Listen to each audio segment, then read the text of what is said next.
Halo semuanya, perkenalkan nama saya Risma Hardianti dengan ujung NPM 162 dari kelas 6E Manajemen kelompok 6. Pada kesempatan kali ini, saya akan menjelaskan tentang materi studi kelayakan event, tujuan studi kelayakan event, proses studi kelayakan event, dan terakhir seleksi ide event.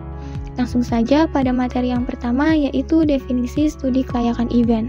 Apa itu studi kelayakan event? Studi kelayakan event adalah kegiatan untuk menilai sejauh mana manfaat yang dapat diperoleh dalam melaksanakan suatu kegiatan dan merupakan bahan pertimbangan dalam mengambil suatu keputusan. Dalam menentukan studi kelayakan event, maka dipertimbangkan hal seperti cost and benefit of the event. Lalu, apa aja sih faktor yang memengaruhi kelayakan event?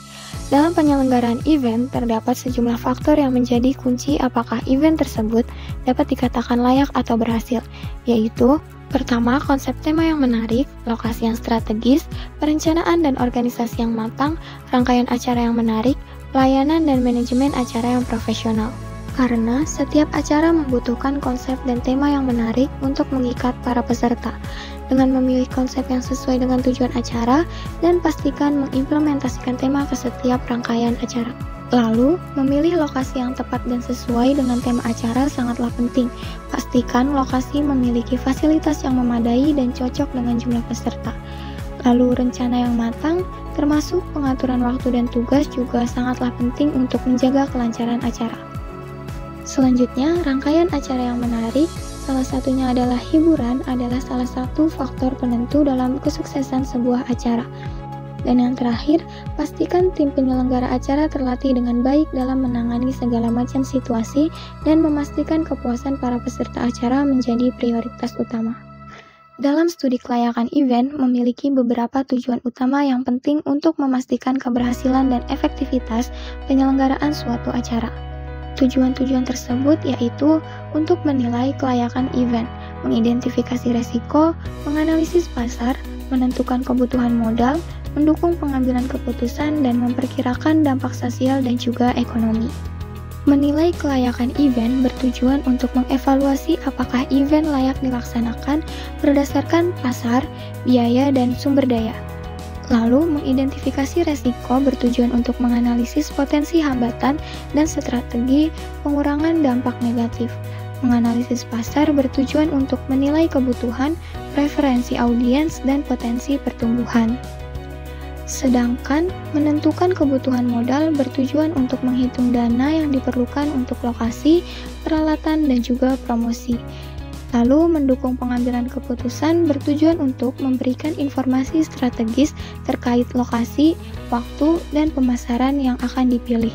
Dan terakhir, memperkirakan dampak sosial dan ekonomi bertujuan untuk menilai efek event bagi peserta dan juga masyarakat sekitar. Dalam melakukan studi kelayakan sebuah event, terdapat beberapa proses, yaitu pertama, analisis awal. Lalu, evaluasi kelayakan keuangan, penilaian pasar, evaluasi kelayakan teknis dan operasional, tinjauan resiko dan kerentanan proyek, dan pengambilan keputusan. Sebelum melakukan studi kelayakan event, langkah pertama yaitu identifikasi hambatan utama yang dapat membuat proyek tidak layak. Lalu, mengevaluasi kelayakan keuangan dengan menganalisis, mencakup proyeksi pendapatan, investasi yang diperlukan, serta dampaknya terhadap arus kas event.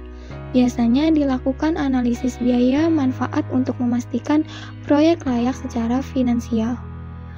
Langkah selanjutnya yaitu melakukan penilaian pasar dengan menilai permintaan pasar, potensi pendapatan, dan resiko kompetitif. Penilaian pasar ini membantu memahami apakah ada peluang pasar yang cukup untuk mendukung keberhasilan sebuah event.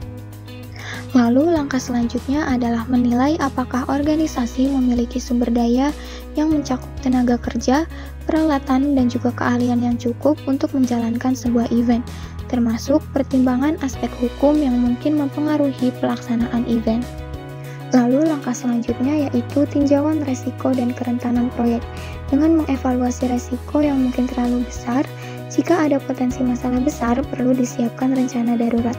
Dan proses yang terakhir yaitu pengambilan keputusan dengan membuat ringkasan yang merangkum hasil studi kelayakan event dan memberikan rekomendasi apakah proyek layak untuk dilanjutkan atau tidak. Untuk submateri yang terakhir yaitu seleksi ide event. Dalam menjalankan sebuah event memerlukan ide pada rangkaian awalnya. Lalu untuk proses seleksinya yaitu yang pertama memahami tujuan dan visi. Tentukan tujuan, audiens, dan pesan utama acara untuk panduan perencanaan. Lalu, untuk menyeleksi ide yang kedua, membuat konsep unik dengan mengembangkan tema dan gaya acara yang menarik, serta sesuai dengan visi dan mengimplementasikan elemen kreatif untuk memperkuat konsep. Lalu yang ketiga, mengidentifikasi kebutuhan dan batasan dengan mengevaluasi anggaran, logistik atau peralatan, dan kendala teknis agar ide tetap realistis dan berjalan. Lalu yang keempat, menyusun rencana detail dengan menetapkan lokasi, jadwal, dan tanggung jawab tim untuk memastikan eksekusi dalam event lancar. Dan tahap yang terakhir yaitu tahap lanjutan setelah seleksi ide, yaitu dengan proses saringan pemasaran, proses saringan operasional, proses saringan keuangan, hingga menjalankan ide event dan evaluasi yang akan dijelaskan di video-video selanjutnya. Untuk penjelasan studi kelayakan event dari saya telah selesai. Jika teman-teman masih belum mengerti tentang materi studi kelayakan event, teman-teman bisa menonton video submateri dari studi kelayakan event yang akan dijelaskan di video-video selanjutnya. Sekian dari saya, terima kasih karena telah menonton video studi kelayakan event yang telah saya jelaskan. Sampai jumpa di lain waktu.